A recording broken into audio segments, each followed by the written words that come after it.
অধিকাংশ ভিলেজ কমিটিতে আমাদের চেয়ারম্যান ভাইস চেয়ারম্যান হবে। মহিলার এখানে অধিকাংশ 50% ক্ষমতা সংরক্ষণ করা আছে।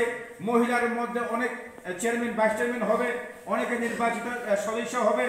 সেভাবে রশিয়াবাড়িতে 8টি গাঁওসভা নিয়ে একটি ব্লক, আমাদের ডুম্বুনগর এলাকাতে তিনটি ব্লক, একটা আমাদের বিধানসভা।